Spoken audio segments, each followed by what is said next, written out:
대한민국 정부가 드디어 축구협회 개혁을 위한 기초 작업에 착수했다. 이 소식을 접한 일부 축구 팬들은 일간지 어디에도 나온 적이 없는 이상한 소식을 가져와 떠드는 이유가 뭐냐라고 말하면서 정몽규가 있는 한 절대 축구협회 개혁은 있을 수 없다고 주장했습니다. 하지만 일부 전문가들은 저런 제목의 기사는 없지만 이번 아시안컵 참사를 계기로 대한민국 정부가 축구협회를 대하는 태도에 큰 변화가 감지되고 있다고 말하면서 정몽규 정부의 이 조치로 인해 정몽규가 축출될 것이 정해졌다는 다소 충격적인 주장을 해 많은 팬들을 어리둥절하게 만들고 있습니다. 도대체 몇몇 전문가들은 무엇을 근거로 대한민국 정부 차원에서 축협의 개혁을 시도하는 움직임이 보인다고 말하는 것인지 더 스포츠가 자세히 알아보겠습니다. 대한축구협회는 최근 정혜성 전력강화위원장이 대표팀 감독 후보를 추천했으나 정 회장이 난색을 표하며 단칼에 거절하자 사직서를 던지며 그만두어 팬들을 놀라게 했습니다. 그 당시 전력강화위원회에 참석한 몇몇 위원들은 감독 후보를 심사숙고하여 추천했으나 최종 결정은 축협 이사회에서 하기 때문에 우리는 아무런 권한이 없다. 이럴 거면 왜 우리 보고 감독 후보를 추리라고 한 건지 어이가 없다고 말했습니다. 이 소식을 접한 일부 팬들 역시 이미 정몽규가 다 정해놓고 전력강화위원회 위원들을 들러리로 세운 것이 아니냐 고 분통을 터뜨리면서 이런 식인데 누가 대한민국 대표팀 감독으로 오겠느냐 고 목소리를 높였습니다.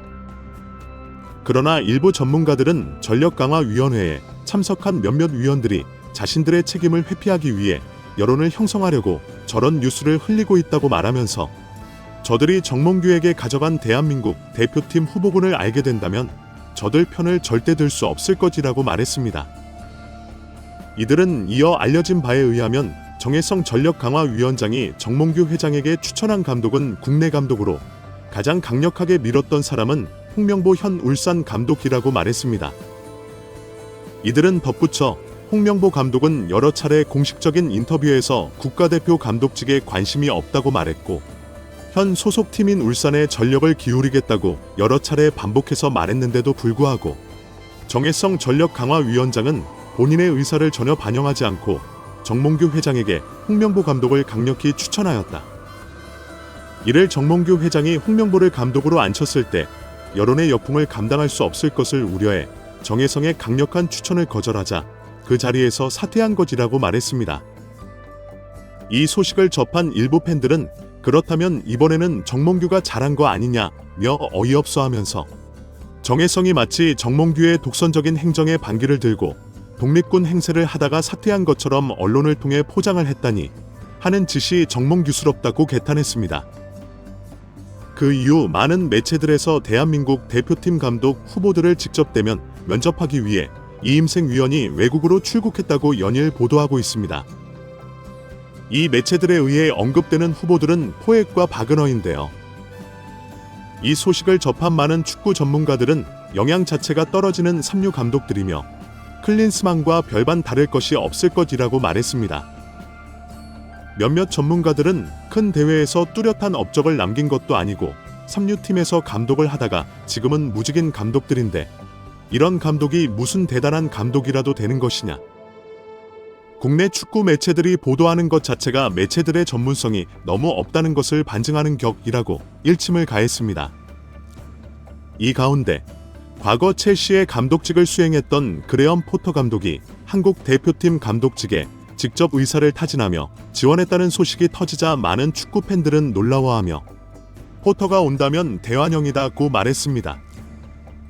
사단의 오른팔인 브루노 살토르 전 첼시 수석 코치가 스페인 에이전시를 통해 한국 대표팀에 대한 제안을 받고 새로운 도전에 열려있다며 긍정적인 반응을 보인 것이 시작이었는데요. 살토르 전 첼시 수석 코치는 잉글랜드 프리미어 리그에서 상대한 손흥민을 잘 알고 있다. 그는 우리를 정말 힘들게 한 선수였다. 일본 선수 미토마 카오루와 브라이턴 ES 함께 일해서 한국과 일본의 라이벌 관계 등 한국 문화에 대해 알고 있다며 대표팀 감독직에 관심을 드러냈습니다. 이어 포터 감독은 전형적인 영국인 지도자들과 다르다. 스웨덴에서 성공을 거뒀고 우승도 했다. 팀을 선택할 때 명확한 아이디어와 프로젝트를 중요하게 여긴다고 덧붙였습니다. 위 문장은 대한민국 축구협회의 개혁과 관련된 소식을 전하는 기사입니다. 정부가 축구협회 개혁에 나서면서 팬들과 전문가들의 다양한 반응과 의견을 담고 있습니다. 한국 대표팀의 제안이 온다면 충분히 숙고할 것이라고 말했습니다. 하지만 이 소식을 접한 많은 축구 팬들은 정몽규가 그레이엄 포터가 누군지도 모른다고 할 것이라고 조롱하면서 정몽규는 오직 자신의 사선 연임에 관심이 있을 뿐이며 축협에 오랫동안 군림하면서 자신의 체제를 과시하는 것뿐이라고 말했습니다. 이를 증명하듯 정몽규가 FC 집행위원회 단독 후보에 선출되어 많은 축구 전문가들로부터 사선 연임에 초석을 깔고 있다는 평가를 받았습니다. 하지만 일부 팬들은 3선 연임했으면 해먹을 만큼 해먹었는데 4선 연임까지 해서 한국 축구를 말아먹을 판이라고 분통을 터뜨렸습니다. 많은 전문가들은 정몽규의 4선 연임을 대한체육회가 실질적으로 승인할 조짐을 보이고 있어 이를 막을 방법이 없다고 말했습니다. 이런 분위기 속에서 대한체육회는 주요 체육협회 회장이 3선 이상의 연임을 하려면 추가로 심사를 받아야 한다는 규정 자체를 이사회에서 없애버리는 정관 개정을 했고 이 정관을 문화체육부가 최종 승인하면 즉시 효력을 발휘해 정몽규의 4선 연임이 당장 가능해지게 되었습니다. 그러나 여기서 놀라운 반전이 일어났습니다. 뜻밖의 인물이 정몽규의 4선 연임을 저지하겠다며 팔을 걷어붙이고 나섰는데 그는 다름 아닌 현직 문화체육부 장관 유인촌입니다. 그는 대한체육회의 정관 개정에 대해 절대 승인하지 않을 것이라며 이례적으로 대한체육회를 겨냥해 날선 비판을 했습니다. 1년에 400억을 집행하는 대한체육회가 그동안 일을 제대로 못했다. 이번 파리 올림픽에 출전하는 엘리트 스포츠 선수들의 숫자가 역대 최악에 저조한 숫자다. 이것은 정부가 준 돈으로 효율적인 집행이 이루어지지 않고 있다는 뜻이다 라고 말하면서 이제 문화체육부가 직접 예산을 대한체육회를 거치지 않고 직접 집행하겠다는 폭탄 선언을 해 대한체육회가 그야말로 발칵 뒤집어진 상황입니다. 일부 전문가들은 이것이 별 의미가 없는 것처럼 보이지만 유인촌 장관이 현직 문화체육부 장관인 점에서 효과가 있으며 저 정도로 강하게 말한 이유는 과거 대한축구협회에 대한 발언과 관계가 깊다고 말했습니다. 대한민국 최고의 황금 세대가 아시안컵 강에서 쿠웨이트에 0대2 패배로 탈락하자 유인촌 장관은 매우 이례적으로 먹고 사는 문제가 아닌데 국민들이 이렇게 큰 관심을 가지고 있다는 것을 축구협회는 관심 있게 지켜봐야 할 것이라고 말했습니다. 또한 국민들은 결과도 결과지만 그 결과에 이르는 과정이 투명하고 공정하기를 바라고 있다. 국민 기대에 부응하지 못하는 축구협회 행정을 눈여겨볼 것이라고 의미심장한 말을 했습니다. 그 당시 많은 축구 팬들은 큰 기대를 하지 않던 것이 사실입니다. 하지만 일부 전문가들은 유인촌 장관의 과거 발언과 이번 예산 집행권, 그리고 3선 이상 연임 제한 폐지에 대한 명확한 반대 의사를 종합해보면 이것은 명백히 정몽규의 4선 연임을 저지하고 그를 축협에서 몰아내 대개혁을 할 조짐의 서막을 예고하는 것이라고 말했습니다. 이 주장은 많은 팬들로부터 매우 설득력 있는 주장이라는 평을 듣고 있습니다. 위 문장은 한국 축구계의 권력 구조와 정몽규의 4선 연임 문제에 대해 논하는 기사입니다. 주요 인물과 그들의 발언을 통해 축구협회 내부의 갈등과 개혁의 필요성을 다루고 있습니다. 이어 홍명보 감독을 선임한 축구협회 지도부는 큰 충격을 받았다. 현재 일부 언론에서는 울산 헤드프로 축구연맹과 한국 축구팬 모두를 괴롭히는 축구연맹과 홍명보 감독을 비난하고 있다. 오늘 이임생 기술총괄 이사의 브리핑에서 홍명보 감독은 지금 당장 울산 시대를 떠난다고 알려졌습니다. 그동안 카리스마 있는 표정으로 절대 울산 시대를 떠나지 않겠다고 강조했던 홍명보 감독의 입장이 돌변했습니다. 도대체 뭐가 뭔지 다 뒤죽박죽입니다. 한국 축구 팬들에게 큰 충격을 주고 있는 홍명보 감독 선임에 대해 축구협회가 해명을 했습니다. 하지만 핵심은 홍명보 감독의 지도력이 아니라 지금까지 뭐하고 있다가 이렇게 된 건지에 대한 설명입니다. 지난 5개월 동안 오락가락했던 과정을 자세히 밝히고 책임을 져야 합니다. 도중에 정혜성 위원장의 사퇴까지 불러온 축구협회의 난맥상이 왜 발생했는지도 설명해야 합니다. 한국 축구를 이렇게 망치고 엉망진창으로 만든 원인과 책임이 특정한 사람 때문이라면 당장 사퇴해야 합니다. 구멍가게보다 못한 행정에 제대로 된 절차와 설명도 하나도 없는 막가파식 밀어붙이기가 있습니다. 오늘 오전 이임생 축구협회 기술총괄 이사가 홍명보 감독 선임 이후 설명 브리핑을 가졌습니다. 선수단 장악 능력 등 홍 감독의 장점과 현재 협회가 처한 상황 등을 합쳐 총 8개 선임 사유를 설명했습니다.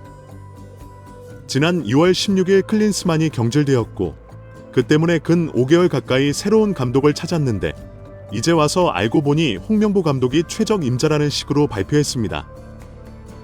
이임생 이사는 홍명보 감독으로 결정한 이유를 설명하면서 이제 와서 자세히 알아보니 홍명보 감독이 대단한 감독이라는 것이 확인되었다고 주장했습니다. 이 이사는 측면, 뒷공간의 효율적 공략 등을 언급하며 울산에서 홍 감독이 보여준 전략이 대표팀에도 적용할 만하다고 판단했다고 밝혔습니다. 지난해 데이터로 기회 창출, 빌드업, 압박 강도 모두 울산 HD팀이 우위였고 활동량은 12위였다고 설명했습니다. 그리고 다시 손흥민과 이강인을 언급하며 홍 감독의 카리스마가 있다고 자랑했습니다. 홍명보 감독을 원팀 정신을 만드는 데 탁월한 지도자라고 표현했습니다. 울산은 리그에서도 특히 개성 강한 스타급 선수들이 즐비한 구단이지만 홍 감독 특유의 카리스마 덕에 선수단 내분을 비롯한 각종 잡음이 들리지 않았다는 것입니다. 프로축구연맹도 바쁘게 되었습니다. 당장 7월 31일에 열리는 토트넘과 리그 올스타 팀인 팀 K리그 간의 이벤트 매치가 영향을 받게 되었습니다. 팀 K리그의 감독은 전년도 승팀인 울산의 홍명보 감독이었습니다. 그런데 홍 감독이 대표팀 감독이 되면서 프로축구연맹에서는 새로운 감독을 선임해야 합니다. 이미 내부적으로 홍명보 감독을 내정한 상황에서 서울 아동병원과 포항 스틸러스는 홍명보 감독의 사임으로 찜찜한 상황이 되었습니다. 이런 분위기라면 리그 우승을 해도 홍명보 감독이 갑자기 빠져나간 울산 히드를 이겼다는 소리를 들을 판이기 때문입니다. 프로축구 선수들과 팀은 정정당당하게 최고의 경기력을 가진 팀과 붙어서 이기고 싶어하고 그 기록을 자랑스럽게 여기고 싶어합니다. 울산 HD는 두고두고 이번 시즌은 홍명보 감독이 갑자기 대표팀 감독으로 가는 바람에 참 힘들었다고 말할 분위기입니다. 이런 분위기에 프로축구연맹과 김천 상무, 포항 스틸러스는 황당한 탄을 맞은 꼴이 되었습니다. 축구 팬들도 정몽규를 욕하다가 이제는 홍명보까지 비난하는 분위기입니다. 홍명보 감독이 한국 축구 팬들에게 거짓말했다는 지적까지 나오고 있습니다. 그동안 대표팀 감독으로 절대 가지 않겠다고 수차례 공언했던 홍명보 감독이 갑자기 감독직을 수락했다는 소식에 많은 축구 팬들은 홍명보 감독까지 비판하고 있습니다. 현재 리그 감독이 한참 시즌이 진행 중인데 갑자기 팀을 떠나는 상황이 되었고 홍명보 감독이 수차례 감독직을 하지 않겠다고 말하면서 협회 일처리가 이상하다고 비난까지 했기 때문입니다. 오늘 이임생 이사는 홍명보 감독과 어떻게 만나서 협의하고 대표팀 감독직을 수락하게 되었는지도 공개했습니다. 지난 5일 울산 애시델 경기 후 홍명보 감독의 자택 앞에서 만났다고 밝혔습니다. 당시 홍명보 감독은 이런 만남이 절차에 필요해서 온 것인가, 축구전력강화위원회에서 나를 어떻게 평가하고 있는가 두 가지를 물었고 이임생 이사는 자세히 설명해 주었다고 합니다. 그리고 대표팀 감독직을 반드시 맡아야 하는 이유를 설명했다고 공개했습니다. 5일 저녁에 이렇게 만나서 대화를 나눴었는데 6일 홍명보 감독에게서 전화가 와서 대표팀 감독을 수락했다고 했습니다. 그동안 수차례에 걸쳐 절대 안 한다고 하더니 이임생과 만나서 절차를 논하며 적극적으로 협의를 한 홍명보 감독입니다.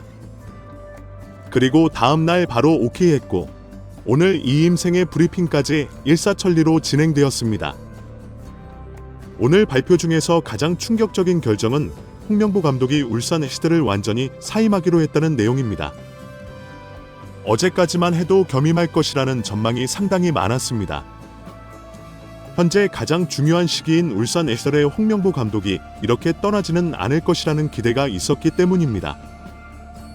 게다가 그동안 홍명보 감독이 나에게 가장 중요한 것은 울산이다 라고 수차례 밝혔던 바람에 팬들의 충격이 더욱 큽니다. HD 우승이다 누차 강조했다는 것입니다. 그런데 단 하루 만에 축구협회는 홍명보 감독이 울산과 함께 동행하는 것은 힘들다고 하며 곧 사임할 것이라고 발표했습니다. 이임생 이사는 울산 HD를 계속 이끌어가는 것은 어렵다. 울산 HD와 협의 후 사임할 예정이라고 밝혔습니다. 현재 가장 큰 충격을 받은 울산 HD는 수습책에 몰두하고 있습니다. 한때 대표팀 감독과 울산 HD 감독직을 겸임할 것이라는 전망이 나왔는데 오늘 빨리 사임하는 것으로 알려졌기 때문입니다. 어제까지만 해도 즉시 사임할 경우 울산 HD 팬들에게 큰 충격과 타격의 혼란이 발생할 것이며 겸임에 대한 주장이 많았습니다. 현재 울산은 이번 시즌 치열한 우승 경쟁을 치르고 있는 상황입니다. 울산은 승점 39점을 기록하며 승점 40점의 김천 상무에 이어 리그 2위에 자리 잡고 있습니다. 포항 스틸러스가 38점으로 3위를 기록하며 맹추격을 하고 있는 상황입니다. 이런 상황에서 대표팀 감독에 관심 없다. 현대가 우승하도록 집중하고 있다라고 큰 소리치던 홍명보 감독이 있습니다. 어제까지만 해도 홍명보 감독이 울산 HD를 반드시 리그 우승시켜놓고 떠날 것이라는 전망이 많았습니다. 어제 나온 가장 현실적인 방법은 9월 매치부터 홍명보 감독이 울산과 대표팀 감독을 겸임해 올해까지 마무리하는 것입니다. 이는 홍명보 감독이 울산 HD를 이대로 놓아버리는 상황을 원하지 않을 것이라고 보고 있기 때문입니다. 홍 감독이 울산 HD 리그 우승을 위해서 겸임이든 새로운 감독과 인수인계와 협의든지 적극적으로 할 것이라는 주장입니다. 극단적으로는 올해까지 감독이 울산을 모두 지휘한 후 내년부터 부임하는 방법도 거론되었습니다. 이 경우 당장 예정된 9월과 11월 3번의 매치를 임시 감독을 선임에 맡길 수도 있습니다. 하지만 이러면 너무 많은 매치 경기를 불확실한 임시 감독에게 맡겨야 한다는 점이 걸릴 수밖에 없습니다. 어제 축구협회가 내정이 아니라고 표현한 이유도 홍명보 감독이 울산 HD 감독직을 어떻게 겸임할 것인지에 대한 고민 때문으로 알려졌습니다. 하지만 오늘 발표로 홍명보는 울산 HD를 당장 떠난다고 결정되었습니다. 오늘 축구협회가 내세운 이유로는 카리스마로 원팀을 만들었다를 들었습니다. 축구 게이트를 우려하는 한국 팬들에게 이제는 그런 일이 없을 것이라는 식으로 홍보한 것입니다. 다시 이강인을 떠올리게 하고 탁구 게이트를 언급하면서 홍명보 감독이 선임되어야 하는 이유를 댄 축구협회는 정말 유치하고 나쁩니다. 그동안 축구협회를 비난하면서 절대 대표팀 감독을 안 하겠다고 큰 소리치던 홍명보 감독도 이해가 안 되고 이런 사태까지 끌고 왔는데도 눈 하나 깜짝하지 않는 정몽규의 배짱도 황당합니다.